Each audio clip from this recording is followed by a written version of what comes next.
Mike Richardson had gone out that morning to fix a clogged sink. As a 35-year-old single father, he took on any job he could find for his 8-year-old daughter, Sophie. But while working in the basement of Riverside Bank, he overheard a conversation that would lead him to the biggest secret of his life. Because sometimes the most ordinary jobs reveal the greatest crimes. Mike's day had started as usual. He had gotten up at 6:30 a.m., made breakfast for Sophie, dropped her off at school, and was getting ready to head out in his Richardson plumbing van for his first job. His to-do list was long: 3 home repairs, a water leak in an office building, and his final stop, fixing a sink in the basement of Riverside Bank. "Dad, don't forget to tell me today's story tonight," Sophie had said as she hugged him at the school gate. Mike had smiled. "I always do, Princess. I'll have a good story tonight, too." If only he had known how good it would be. Riverside Bank was one of the oldest banks in the city center. The stone building from the 1920s looked sturdy and reliable. When Mike arrived at 3:30 p.m., the bank manager, Mrs. Anderson, greeted him. "Mr. Richardson, thank you for coming. The sink in the basement has been clogged for 3 days. Our cleaning staff is having a hard time." "No problem, Mrs. Anderson. I'll take a look right away." As he descended to the basement, Mike surveyed the area.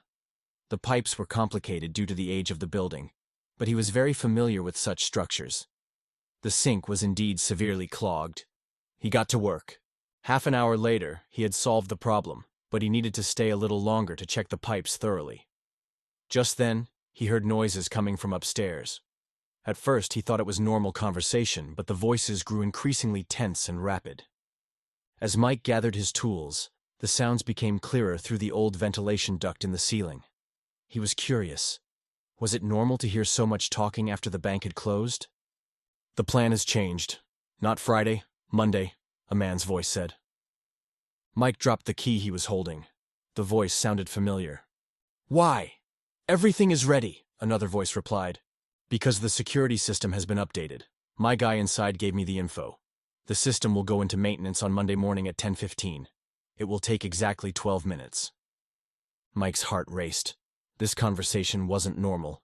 "Do we know exactly how much is in the vault?" 2.3 million, maybe more. There's an interbank transfer over the weekend. The money will be there Monday morning. Mike felt sick to his stomach. He was listening to a bank robbery plan. "What about the alarm system?" "Smith will handle it. He's already the security chief at the bank. He'll open the doors from the inside and disable the alarms." Mike was shocked. He knew the bank's security chief, Smith. He had done some plumbing work at his house last month. He had seemed like a nice, reliable guy. "Will we need to use a gun?" "I hope not. But be prepared. If there are any customers or staff, we'll neutralize them without harm." Mike's hands started to shake. This wasn't just about money. Innocent people could get hurt. The conversation continued. "Marcus and Danny will take care of the security cameras. Rodriguez and I will go inside and open the safe. Tom will wait outside with the getaway vehicles ready." "How long do we have?" 8 minutes maximum. Smith will reactivate the alarm system so it looks like nothing happened." Mike didn't want to hear anymore, but he couldn't escape. If the people upstairs heard him. "What about the police?" "Smith said the alarm will be delayed. The police will arrive in 15 minutes. By then, we'll be long gone." "Where will we take the money?" "The old warehouse by the river. We'll split it there." Mike had heard enough. But how would he get out of here? If he went upstairs and encountered them? He held his breath and quietly gathered his belongings. Every movement was made with maximum caution. But just as he was about to leave, his foot hit a metal pipe. Clank! The voices upstairs suddenly stopped. What was that sound? "I don't know. It came from downstairs." "Is anyone there?" Mike panicked. He looked for a place to hide, but the only place to hide in the basement was the old coal shed. "Go check," he heard someone shout. Footsteps echoed on the stairs. Mike quickly hid in the coal shed, taking his tools with him. A man came down to the basement. Mike recognized him. Danny Martinez was a man who had been arrested several times for petty crimes in the city. The man looked around but didn't see Mike's tools because they were now hidden in the dark corner. "Nothing there," Danny called up. "I think it was just a pipe." "Are you sure?" "Yes, Completely empty. Danny went back upstairs. Mike took a deep breath, but his heart was still racing. 5 minutes later, the sound stopped. Mike cautiously stepped out of the coal shed. The basement was silent. He decided to go upstairs, but moved very slowly, very quietly. When he reached the top of the stairs, the bank lobby was empty. Mrs. Anderson was sitting at her desk, seeming to go about her usual business. But Mike couldn't trust her anymore. Was she part of the plan? "Mr. Richardson, how did it go?" Mrs. Anderson asked with a smile. "Fine. I took care of it," Mike replied briefly. "I'll send the invoice by email tomorrow." "Perfect. Thank you." Mike hurried out of the bank. His hands were still shaking as he got into his van. What should he do? Should he go to the police? But did he have any proof? He would only be telling them what he heard. Would they believe him? And more importantly, what would happen if those men found out he had been listening? As Mike drove his van, his mind was filled with questions. He needed to pick up Sophie from school. But first, he had to decide what to do. This information could endanger not only his life, but also his daughter's. But $2.3 million were about to be stolen, and innocent people could be harmed. Mike had to stop it. He just didn't know how. As he waited at the school gate for Sophie, Mike's mind was racing. As his daughter got into the car, she asked her usual question. "Dad, what did you fix today?" Mike hesitated. "Today, there was a very complicated job, Princess. I'll tell you when we get home." But Mike knew this wasn't a story Sophie could hear, because this story was just beginning. That evening, after Sophie had gone to bed, Mike sat in the living room for hours, thinking. A coffee cup in his hand, 1,000 questions in his head. Should he go to the police? But what would he say? "Hello. I happened to overhear a bank robbery plan." Would they believe him? What if they didn't believe him and the robbery happened? Worse yet, what if the robbers found out he knew? Sophie's safety was more important than anything. He got up early the next morning and made breakfast for Sophie. His daughter noticed he was distracted. "Dad, are you okay? You've been so quiet since last night." "I'm fine, Princess. Just thinking about work." "The complicated job you mentioned yesterday?" Mike paused. Yes, that job. After dropping Sophie off at school, Mike made up his mind. At least he would investigate the situation.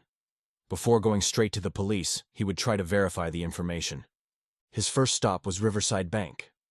When he went to see Mrs. Anderson, she spoke to him very normally. Either she really didn't know anything, or she was a very good actress.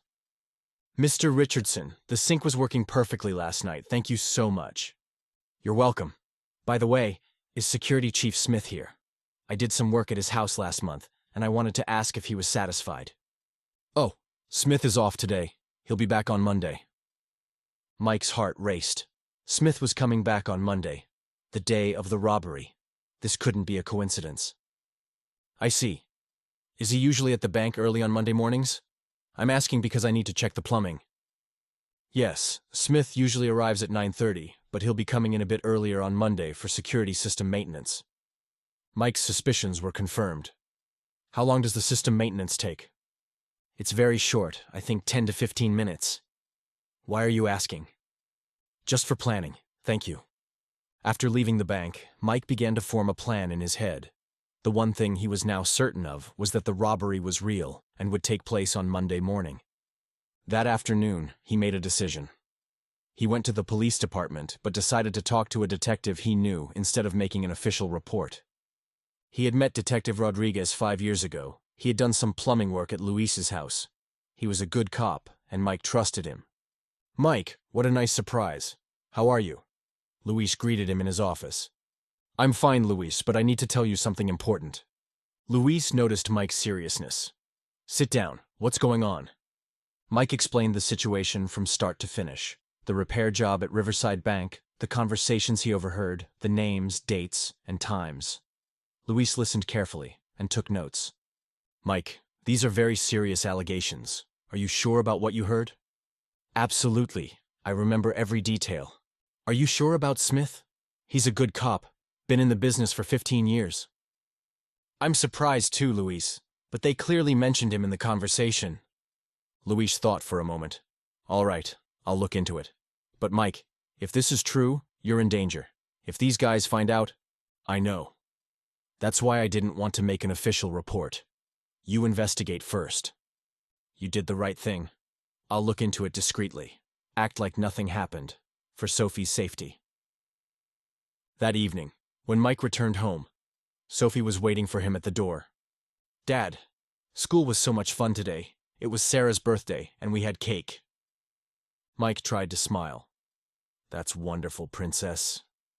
Dad, are you still thinking about that complicated job? A little. You'll figure it out, won't you? You always do. Mike hugged his daughter. I hope so, princess. I hope so. The next morning on Friday, Luis called. Mike, we need to meet. Fisco Park, noon. What did you find out? Let's not talk on the phone. See you there. Mike went to the park, curious. Luis was waiting for him on the bench, looking serious. Mike, what I found out is very disturbing. What did you find out? Smith is definitely acting suspiciously. I checked the bank's security logs. He made changes to the system last week. We also found out that he met with Danny Martinez twice.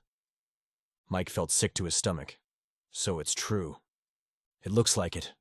But there's more. What could be worse? This morning, Smith spoke with the bank manager. He said there would be an emergency security drill on Monday morning. The staff has been informed.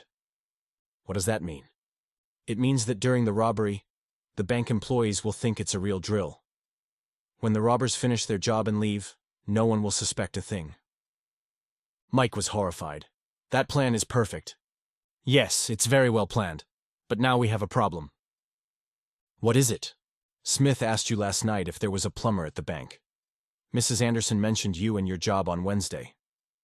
Mike's blood ran cold. So they're suspicious. Maybe. Maybe they're just being paranoid. But Mike, you have to be careful. What are we going to do now? We'll carry out the operation on Monday morning, but we need to keep you safe. You and Sophie should leave town for the weekend. No, Mike was determined. I want to be part of this operation. Mike, this is too dangerous. Luis, I'm the only witness. If I'm not there, they could change the plan. I need to be there. Luis thought for a moment. If you insist. But Sophie must be safe. I'll send her to her mother's. She lives in Portland. Good idea. What will you do on Monday morning? Mike explained his plan. I'll go to work as usual, but I'll find an excuse to be at the bank. Maybe I'll say there's work at the neighboring building. All right, but don't go alone. Stay in constant contact with us. That evening, Mike told Sophie they'd be visiting her mother over the weekend. His daughter was thrilled. Really, Dad? I've missed Mom so much. Yes, Princess. You'll have a wonderful weekend. But Mike knew that Monday morning would be the most dangerous day of his life. On Saturday morning, they drove to Portland with Sophie. His ex-wife Jennifer greeted them at the door. Mike, what a nice surprise. But why did you decide so suddenly? It's work-related. I want Sophie to be safe.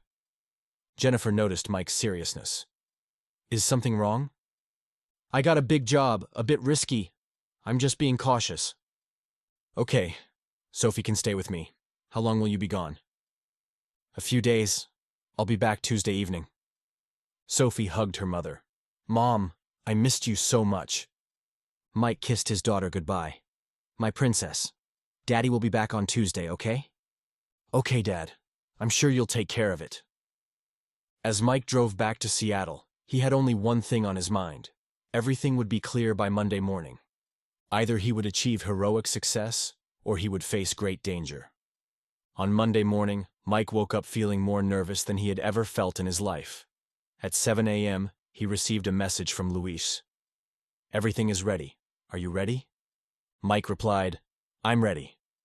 At 8:30 a.m., he put on his normal work clothes, got into his plumber's van, and took up position 2 blocks away from Riverside Bank. He was in constant communication with Luis through his earpiece. Mike, are you in sight? Luis's voice came through the earpiece. Yes, I have a clear view of the bank entrance. No movement yet. Our team is in position. Undercover police cars are stationed on the surrounding streets. At 9:45 a.m., he saw Smith's car arrive at the bank. The man looked normal, as if he suspected nothing. "Luis, Smith is here. He's entering the bank." "All right, the operation is underway." At 10:10 a.m., Mike's heart raced even faster. A black SUV slowly drove past the bank, then turned the corner. There were 4 people inside.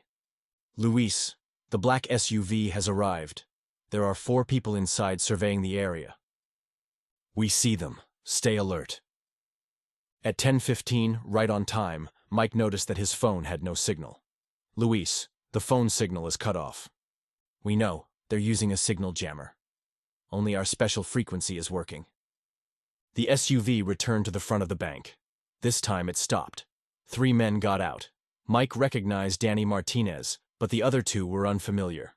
They were all dressed casually, but Mike could sense the weapons they were carrying. "Luis, 3 people are entering the bank. Danny is there and 2 others I don't recognize." "Got it, Mike. This is critical. We need to wait for the right moment to intervene." Mike watched as the men entered the bank. Everything seemed normal. The customers and employees didn't suspect a thing. 2 minutes later, there was no sound coming from inside the bank. Mike grew concerned. "Luis, it's too quiet. Something might be wrong." "Stay calm, Mike. This is how the plan is supposed to go. The customers and staff are being kept calm under the pretext of a security drill."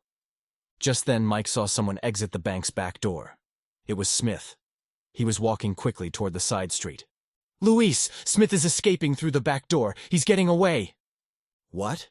That wasn't part of the plan." Mike panicked. If Smith escaped, he could alert the others. "Luis, I'm following him." "Mike, no, wait." But Mike had already started the van. He began following Smith to avoid losing him. The man was walking quickly, constantly looking back. Smith was heading toward the old warehouse area by the river. Mike followed him, keeping his distance. This could be the robbers' meeting point.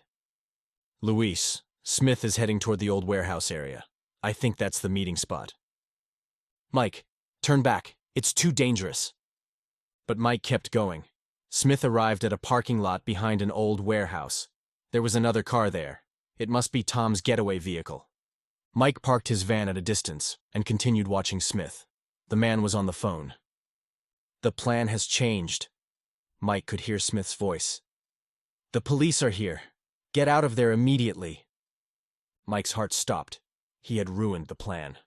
"Luis, Smith is warning the others. He says it's the police." "Damn it. We're moving in immediately." Just then, Smith noticed Mike's van. The man's face changed. He recognized Mike. "You!" Smith shouted and drew his gun. Mike was forced to get out of the van. "Stay calm, Smith." "You listened to us. You told the police." "Smith, stay calm. Don't hurt anyone." "It's too late." Smith aimed his gun at Mike. Just then, police sirens began to approach. Smith panicked and looked around. He ran toward the getaway car, but Luis and the other police officers had surrounded the warehouse. "Smith, drop your gun!" Luis shouted through a megaphone. Smith was desperate. He looked at Mike. "This is all your fault!" But Mike wasn't afraid anymore. He was determined. "Smith, end this. Don't put more innocent people in danger." "It's too late. What will they do now? There are hostages inside the bank." Mike felt sick to his stomach. The robbery had gone wrong. Luis and his team caught Smith, but the real problem was inside the bank. "Luis, we need to go back to the bank. The others might be panicking." "You're right. Let's go." When they returned to Riverside Bank, the situation had escalated. Danny and the other 2 robbers had panicked when they realized the plan had gone wrong. They had taken the bank employees and customers hostage. "This isn't a drill anymore," Danny shouted through the megaphone. "This is a real robbery. And if you don't come out, people will get hurt." Luis turned to Mike. "Mike, you know Danny. Can you talk to him?" "I can try." Mike took the megaphone. "Danny, it's Mike, the plumber. I know you." There was silence inside. "Danny, can you hear me?" "Mike, what are you doing here?" "Danny, Smith has been caught. The plan is over. The only way out now is to surrender peacefully." "No, There's a lot of money here, we can't leave. Danny, think. There are innocent people inside. If you hurt them, it will be much worse. A long silence. Then Danny's voice came. If I come out, what will happen? Luis took the megaphone. Danny, if you surrender peacefully and don't harm anyone, it will be in your favor. There are other men here. Talk to them. Do the right thing. 20 minutes later, the bank door opened. First, the customers and employees came out, all safe, no one injured. Then Danny and the other two robbers emerged with their hands up. The operation was successfully completed. The $2.3 million had not been stolen and no one was injured. Luis hugged Mike. Mike, you're a real hero. I just did what was right. That evening, the news reported Mike's story. Ordinary plumber foils $1 million bank robbery. Then Mike went to Portland the next day and picked up Sophie. His daughter ran to him and hugged him. Dad, I saw you on TV. You're a hero. No, princess, I'm just your dad. And a proud one at that. Was that the complicated job? Mike smiled. Yes, princess. And now it's solved. This conversation was a very special moment in Mike's life, because his daughter now knew that her father wasn't just a plumber, but a brave man who did the right thing. A week later, Mike was awarded a prize by the city. But for him, the real prize was Sophie's proud gaze. Dad, Sophie asked that evening before going to bed, have you always been a hero? No, my princess. Sometimes being a hero is just being in the right place at the right time and doing the right thing. Can I be a hero too? You already are my hero. And as Mike kissed his daughter, he thought that the greatest adventure of his life was now behind him. But sometimes the greatest adventures begin on ordinary days and take you to places you never expected.